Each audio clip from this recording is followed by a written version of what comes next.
Hey, what's up guys, and welcome back to Anime King, and today I'm going to be giving you part 26 of What If Kaguya Was Naruto's Mother. Remember to get this one to 100 like as usual, share this to all of your friends on your social media platform, and also stay in tune because after this I'm going to be posting a brand new episode of What If Naruto Returned Different after his training trip. So stay in tune for that and enjoy. And over on Anime King 2, I'm going to be posting What If Naruto Was a God Amongst Man. So stay in tune for that as well and enjoy that, guys. And after that, I'm going to be posting a brand new episode of What If Orochimaru Was Naruto's Father. So stay in tune for that as well, guys, and I hope you guys enjoy. And remember, if you're new and this is the first time hearing my voice, and you enjoy the videos on both Anime King and Anime King 2, go ahead and click that red subscribe button and become a part of the Anime King family. And thank you for all of your help and support. Remember to comment down below and tell me if you're new. I'll be replying and talking back to all of you. So without further ado, let's begin this new episode. Start the intro. I think the girls with their nails done now.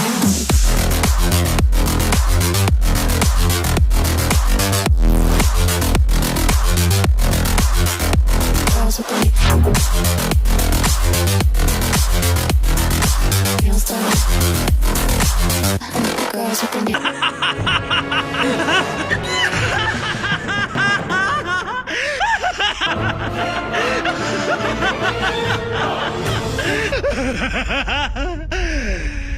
So, the last time we left off, Naruto was at Hinata's birthday party, as all of the clan heads and everyone was there.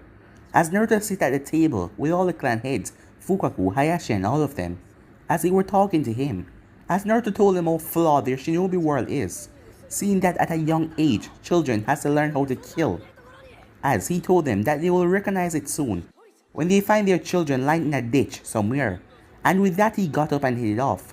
A Anko then burst through the door, as the Anko came to Minato and told him that the representative of Kumo is spreading out in the village, as Minato ordered a team of Anko to get them and do not let them leave, as Naruto and Kushina then rushed to the kids' room, as they saw the other kids under genjutsu, and Koji and Hinata was missing, as Naruto spread out his senses as he found one of them, as they were climbing the Hokage's monument.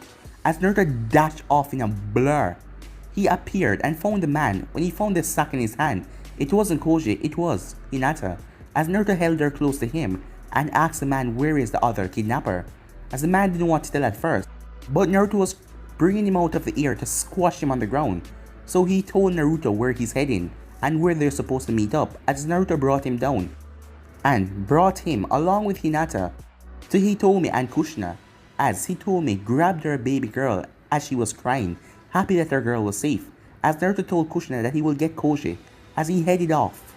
As Naruto found the other kidnapper, Naruto was using swift release, so he was moving at such speed that the entire world around him was frozen. As Naruto removed Koji from the kidnapper's back, as Naruto then kicked him in the leg. When he released swift release, the kidnapper's leg was blown off from the speed and the amount of power that Naruto used, as the kidnapper dropped on the ground bleeding out. As the envoys then arrived, as Naruto told him that he will take Koji back home, as he then activated swift release and headed off. The next day, Naruto came to visit Minato, as they started to talk, as Minato told him that Koji has been waking up with nightmares, terrors, thinking that he is still captured or something, as he asked Naruto if he can do something about it. But Naruto told him he couldn't mess with the recent memories because Koji's mind will search to try and find them back, and that will just harm him. And the reason why Kumo attacked, their main focus was Hinata. After finding out who Koji was, they decided to take him as well. But they had to hand over the kidnappers back to the Raikage, seeing that the truce that they signed, it wasn't anything fake, and they had to hand them back over for their punishment at their own village. And the reason why this happened is because of Kakazu. Kakazu went to Kumo and attacked the Eight Tails, him and his partner, as Kumo thought that Take used Kakazu, and seeing that Take and Konoha are allies, they came to Konoha to search the records at first, but their main objective was to steal Hinata to gain the Byakugan in their village. As Naruto heard about the Eight Tails, as he knew it would be a problem for him to release the Eight Tails from his Jinchuriki, seeing that the Eight Tails didn't really like him that much, he blamed Naruto for not doing anything to save the Sage of Six Paths. So yeah guys, that was basically the last one we left off. You guys can switch across the place and check it out for yourself, so let's start this new episode. We start this episode just after the talk in the office. As both Naruto and Minato were walking on the road, Naruto asked Minato why didn't he tell him he was the head of the clan, as Minato told him it would be better if he showed him. As the both of them were walking, as Naruto decided that this would be a best time for Minato to try out his swift release. Impromptu training, Naruto said, as Minato turned and looked at him. Here? But we're in the middle of Konoha. Exactly, said Naruto. Dad, I don't think I'm ready for this. I never try to move past things that have the ability to move. Yes, I move past the trees, but they're stuck one place. I'll be alongside you, Minato.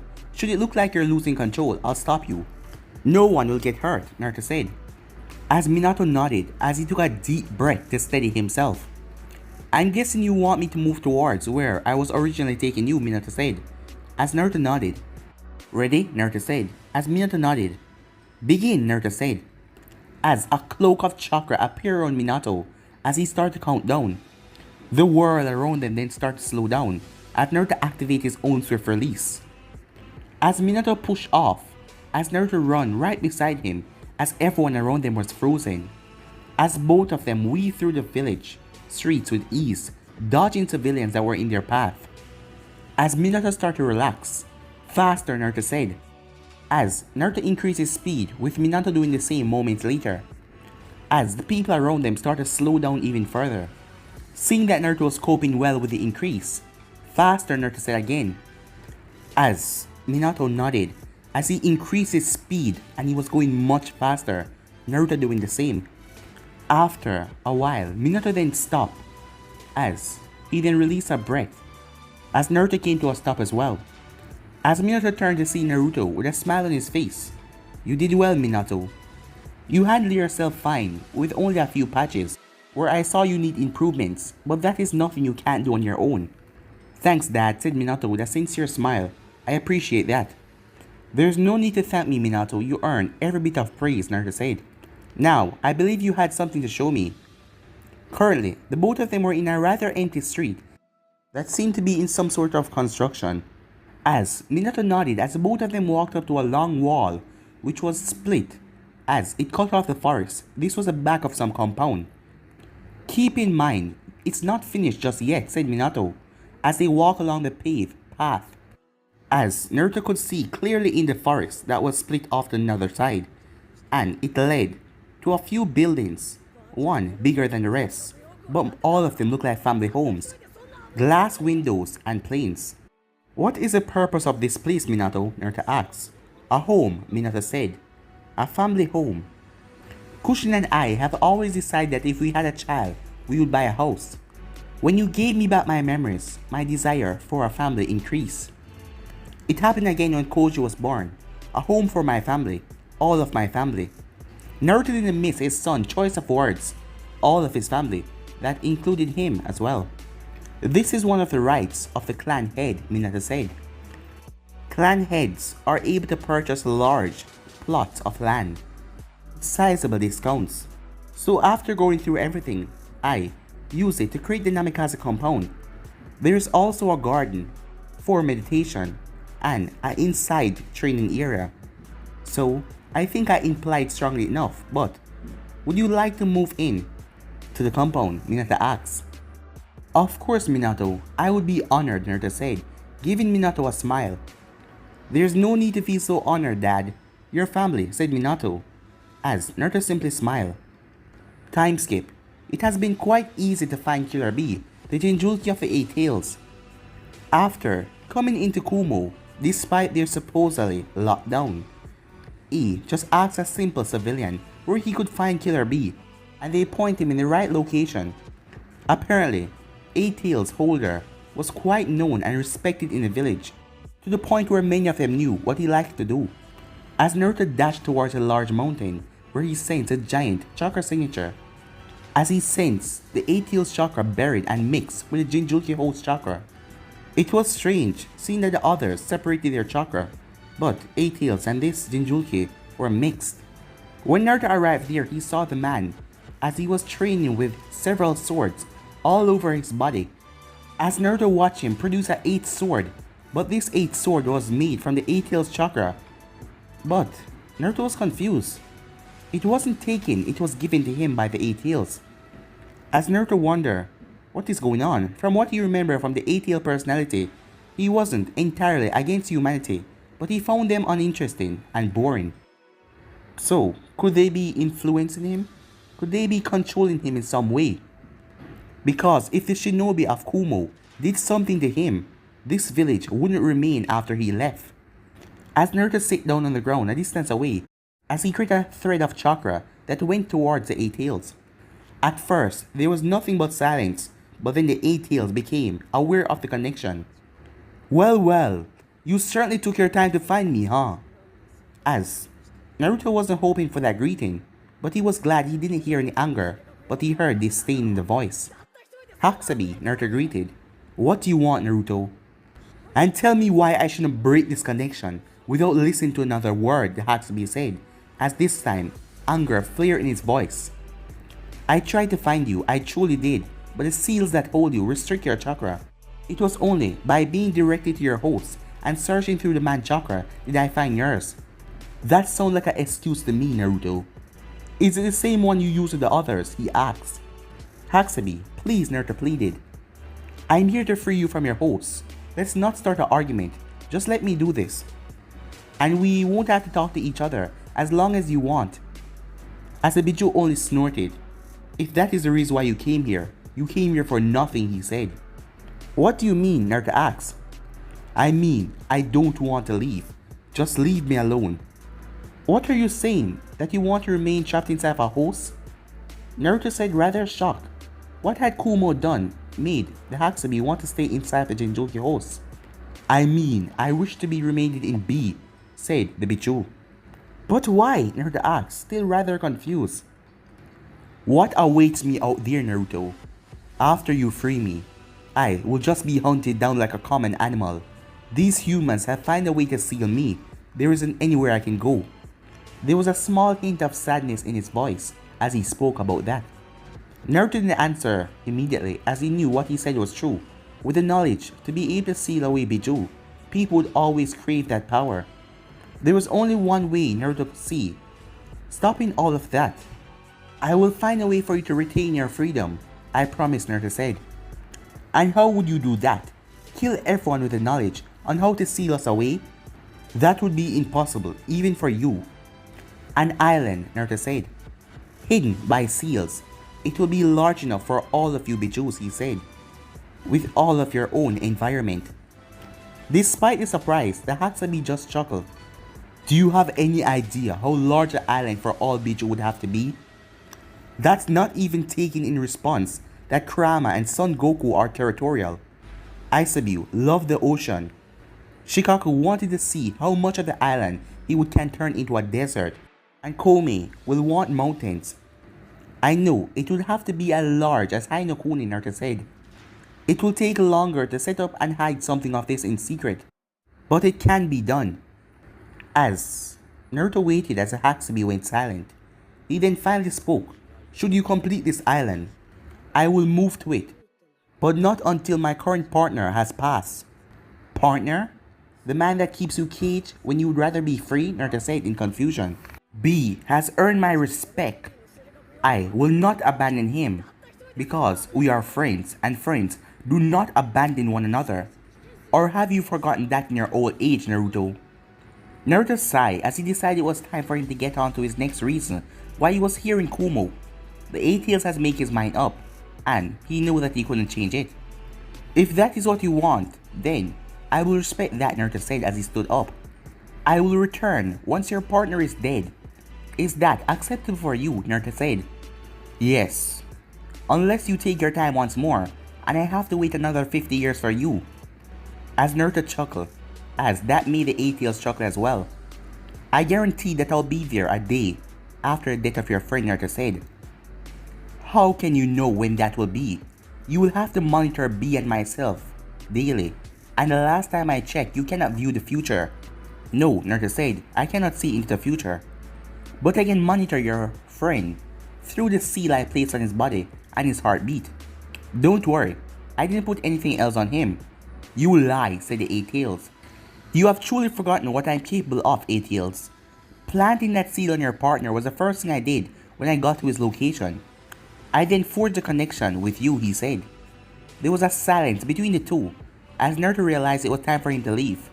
Goodbye, Hatsubi, Naruto said.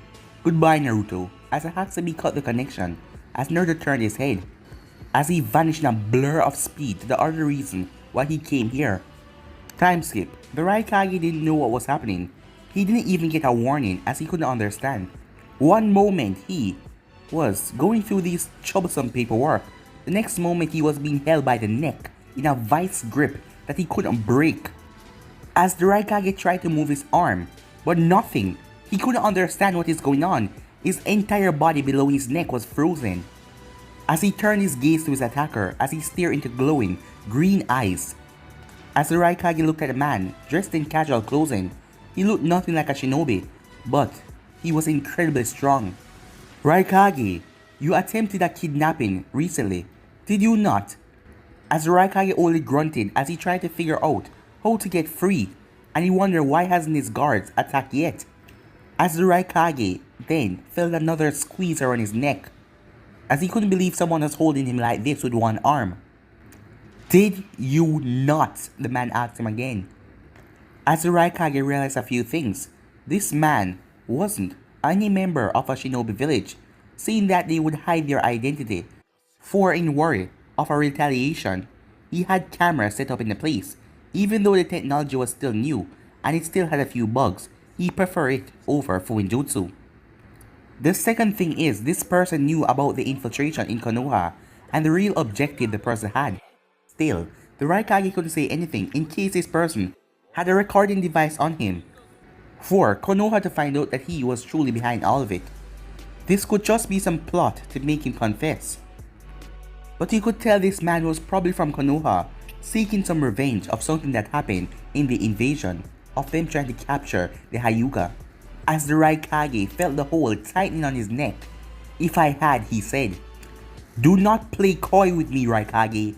We both know you sent man to Konoha under the disguise of a peace treaty.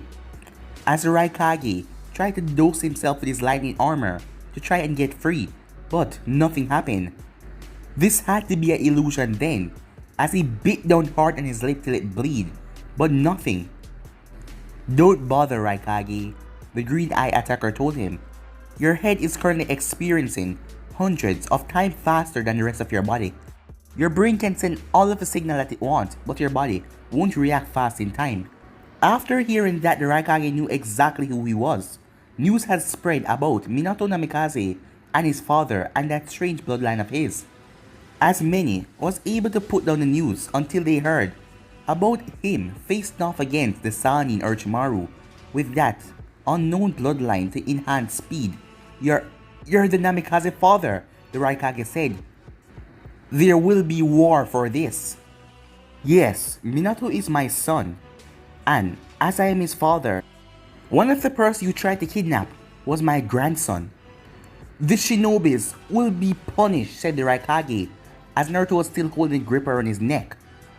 You have no idea how lucky you are that I'm not here to kill you, Naruto said. So instead, I'll give you a warning. As Naruto tightened his grip around the Raikage's neck, making him winced out in pain, as he could barely breathe. Should you, or one of your shinobi, touch a hair on my grandson's head again, I will erase you and your entire village off of the face of this earth. I will descend upon this place like a vengeful god and return it to the unworthy ground that it came from. Nothing will be left in your village future but ash and death. I hope I was clear, Raikage, Naruto said, for your village's sake. As the Raikage fell to the ground, as Naruto was gone, as the Raikage tried to move his body, as he felt he could move again, a second later, his guards were by his side, one of them moving towards him with glowing green hands to check if he was okay, and the other to defend against any attacks. Raikage-sama, the one beside him, spoke. What happened, he said, as his hands settled on the Raikage's neck. For several seconds, Raikage just coughed as he sucked in air. Get me the camera footage for this room. Another one of you alert the shinobis. Begin a sweep of the city. Without another word, two shinobis from the group vanished as they left to do what they were told. By the end of the day, the Raikage didn't find anyone in the village, and the camera footage showed nothing. A second he was there, and the next second he was on the ground coughing. There was no link to Konoha or to Namikaze. It was his word against the Namikaze. Many people here would believe him, but in the rest of the world, it doesn't matter how skilled a civilian is, he couldn't beat a Kage. Perhaps the stone will take his side, seeing that Oniki hated that man. But the feudal lords, their support that he needed, they wouldn't believe that a civilian was able to come into the village and toss him around like a rag doll. And he also doubted that his village could handle Minato Namikaze. If he also possessed this ability, this Keiki Genkai, and also with that Harushin of his, it will be really difficult. And also if his father joined in, it will be terribly hard. In the end, he couldn't do anything. So all he had to do was wait for an opportunity to strike back against him in the future. Time skip. 2 days later, Naruto was currently in the new house. Even though the rest of it was still being fixed up, the halls and the bedroom was already 100% good. And Koji and Minato and Kushina had moved in a day before, as they loved it there, especially Koji, who could run around with more space. Currently Kushina was training and Minato was at the office working. As Koji was staying with Naruto today, as Koji was currently inside Naruto's room, Gigi, he looked around. Where are all of your toys? He asked innocently. All you have are books, he said. As Naruto chuckled, I don't have any toys. As a horrified look came on Koji's face, then what do you do for fun? He asked. You don't sleep all day, do you? Naruto raised an eyebrow. Where did that come from? Who told you that? He asked. Kiba told me. He said that is what old people do all day. You don't do that, do you? Koji asked, as he stared at his grandfather. No, Koji, I don't sleep all day. I'm awake now, aren't I? But Shikamaru said that some people could sleep with their eyes open. Then, if I'm asleep, how can I be talking to you? Naruto asked, as Koji shrugged. Now, how about we go to the gardens? Naruto said, as Koji whined. The garden is boring, he said. There is just plants, and mom and dad said that I cannot play there. We will be going for a small while, Koji, not the entire day. If you can stay there for 15 minutes, we will go and explore the forest. That had Koji grinning. The moment he arrived here and saw the dense forest, he was wondering what would be in there. He had a fascination with the woods and had pestered his mother and father to take him out to explore. But they hadn't. Come on then, Gigi, Koji said as he rushed over and grabbed Naruto's arm, trying to pull him up. I'm going to find a big monster, Koji said. Alright, Koji, alright, Naruto said, as Koji pulled him towards the door. As they exited the house, as Koji rushed towards the garden, as he stopped waiting on Naruto to hurry up. This child had too much energy. It was something he got from Kushina. As they walked through the garden, as they made their way to a shrine, red and black, as this was personally created. Naruto smiled that his son did this for him, and remembered to do him something in return, as the area gave off a peaceful vibes. Unfortunately for Naruto, Koji did not share the same thing, as he kept looking around, trying to find something important, or something interesting. But he found nothing, as he then pulled on Naruto's pants. Gigi, do we have to stay here? As Naruto nodded as Koji groaned. But there's nothing to do here, he said. There is. You simply have to realize that not everyone sees the same thing you do, Naruto said. Then what would you do here? Koji asked. I like to meditate in place like this. It helped me relax. Another thoughtful look passed over Koji's features before he frowned. Isn't that what happened when you stay still for a long time? Shikamaru does that a lot as well, but he just calls it sleeping. Are you sure you don't sleep all day? Yes, I'm sure, Koji, Naruto said. Before he could say something else, Naruto, his name was cried out. As Naruto sighed, he knew that voice everywhere. Why now? Why of all days would she visit him now? And Koji was in range. It wasn't that he didn't want Anko and Koji to meet, but Anko wasn't child-friendly. At all, and until she was, Naruto didn't want her unfiltered mouth around Koji. Gigi, who's that? Koji questioned, looking back to the homes where the voice came from. That would be Anko, Naruto said as he thought about what he was going to say next. She is one of my... Naruto, where the hell are you hiding? Anko screamed. Friend, Naruto said with a sigh. Not as Anko's yell cut off midway as she spotted him. There you are, she said. Gigi, she's your friend? Asked Koji. Gigi, how come she doesn't need to wear a shirt? But I do. Hearing that, Naruto spun around as he quickly placed a hand over Koji's eyes as he looked at Anko with an irritated look. She didn't let that bother her as she made her way towards him, as she was wearing a short skirt and a mesh undershirt with a tan trench coat that wasn't buttoned up. As Koji tried to remove Naruto's hand, but Naruto kept it firmly where it was. As Anko stopped in front of Naruto, as she saw him staring at her. What? She said as she saw his irritated look. As Naruto motioned towards Koji. Oh come on, he's like 3. What is going to do? Turn him into a pervert? Anko asked. Anko, Naruto said, as Anko huffed. Fine. As she buttoned up her shirt. Happy now? She asked. Not exactly. May I inquire why? You're wearing such small clothing, he said. Well, I decided that if you got it, flaunt it. As Naruto simply sighed. As Naruto removed his hand from Koji's face, as Koji was pouting. Gigi, I wanted to see, Koji said, as Naruto shot Anko a look, saying told you so. Who's this? Asked Koji. This is Anko, Koji, Naruto said. Hi, Koji said, waving his hand. Nice to meet you, kid, said Anko, as she then turned back to Naruto with an angry look on her face. So, you gonna tell me why I had to search for you? She said, crossing her arms over her chest. I only moved in yesterday, and the last time I checked you were out on a mission. I just got back, said Anko. As Naruto looked at her, despite the years that has passed, many shinobi still believed that Anko had some knowledge on what Orochimaru was doing. Though the number had lessened, there was still a good amount left. And unfortunately, Anko's brash nature and the lack of filter on her mouth didn't want her any favor with anyone. Gigi, as Naruto turned as Koji was tugging on his pants. Has it been 15 minutes yet? Naruto sighed. It had barely been 5 minutes, but with Anko here, he wasn't going to get any meditation time anyway. Yes it has, Naruto told him, as he broke out into a smile. Let's go then, he said as he started to run towards the forest. Wait for me, Koji.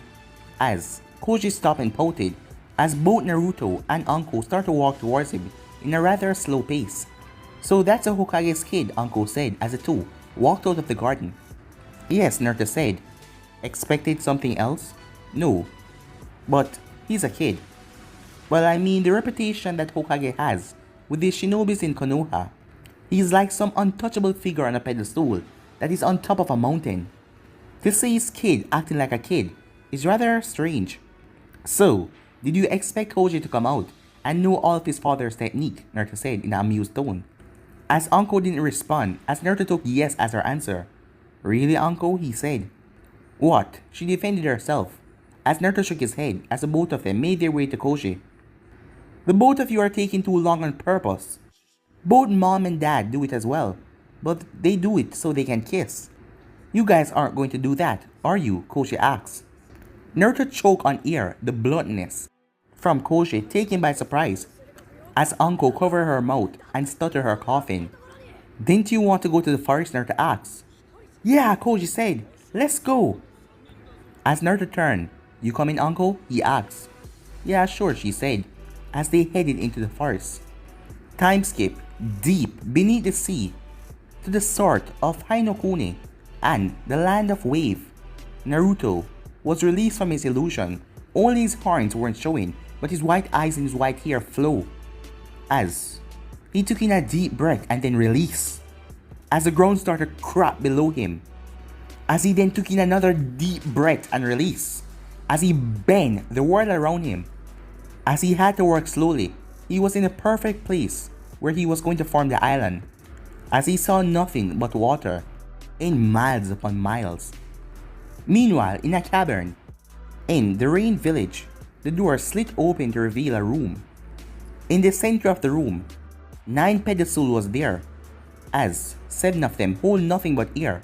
One of the pedestals held a large black scroll. Another one had a smaller scroll, same blackness. As a person put down another scroll. 3 down. Only 6 to go. Only 6 more, Mom, the person said. Time skip. The day has went well for Naruto. He had woken up, had breakfast. He had talked to his daughter-in-law, his grandson, and his son. And from there on, the trio went their separate ways. Minato went to the Hokage's tower, where he will spend the day running the village. He would return for lunch, and a few hours later for dinner meals, that he would share with Kushina and Koji. Kushina will be stuck in the house before moving off to training. It was something that had taken up a lot of her time over the past few years. But Kushina had made sure that this didn't take any time of her family time. As for Koji, he was now 7 years old, as he spent most of his time at the academy. As Naruto was happy, they weren't taught how to kill, not blatantly anyway. Fighting styles that could be deadly, and sharp weapons, but nothing too dangerous. This would be expected until they move into their genin teams. Once a day was coming to an end, that is when things turned really weird, as Naruto was sitting in his house, as he was reading a book on science. As Naruto was browsing through many discoveries in the new science world, as people had turned using technology, harness electricity. As Kushina and Minato then burst into his house, as they gave him Koji, as from what they told him, there was some kind of incident, and Kushina's friend was at the hospital, and they were going to give her support. As Naruto entertained Koji for a couple of hours, but this was no easy task, as he was no longer easily entertained by his grandfather's stories. Thankfully, he was able to distract him with several small wooden figures that he allowed Koji to play with. Even so, after the second hour had passed, he was wondering what was keeping them, as he then heard a knock on the door. As Naruto opened it to see Minato with a grim look on his face. What happened? Naruto asked, as he allowed Minato inside. Hi Dad, said Koji on the floor, as Minato gave him a smile. He then looked back to Naruto. Could we go to your room? As Naruto nodded. Koji, me and your JJ will be back soon, okay? As Koji nodded as he just continued to play with his toys. When they entered the room, Minato sat down. Alright, what happened? Where's Kushina? Naruto asked. She's still at the hospital, Minato said with a sigh as he sat down on the edge of his grandfather's bed. He told me he was admitted, and Kushina decided to stay there while I come back. It took Naruto a while, but he eventually remembered that Hitomi was the mother of Hinata Hyuga, that Hyuga girl that Koji played with. I'm guessing that Hitomi hasn't been cured, considering that Kushina is still at the hospital, Naruto said. As Minato nodded. What's wrong with her? Naruto asked. We're not entirely sure. Any attempts by the medical name to find out has failed. When I left, every medic name was trying to figure out what was wrong with her. Dad, said Minato. Kushina, as Minato hesitated, but Naruto spoke, already knowing where his son was going. No, I am not going to cure Kushina's friend. While it seemed harsh, Naruto knew that if he cured her, people would quickly know about it. If it was that important and so many medics were trying to heal her and none of them were succeeding, so when the one who healed her, he would be thrust into the spotlight. This is something that Naruto didn't want. I have done things for you, Minato. Things that I wouldn't have done for anyone else. But you cannot expect me to expose myself in such a way. Dad, Minato said as he got up, but he kept his voice down so Koji wouldn't hear anything. Please, this isn't some random person. He told me he's someone who Kushina and Koji has a connection with. There was a pleading tone in Minato's voice, and while it did make Naruto waver a bit, he still kept up the wall. They would both be distraught if she died. What about the impact it would have on Hinata and Hanabi, her children? And what would you tell her husband, or the other medic names that are working to cure her right now? That I encounter what she was suffering from my travels? That you requested a specialist? That you called the elemental sage for a favor?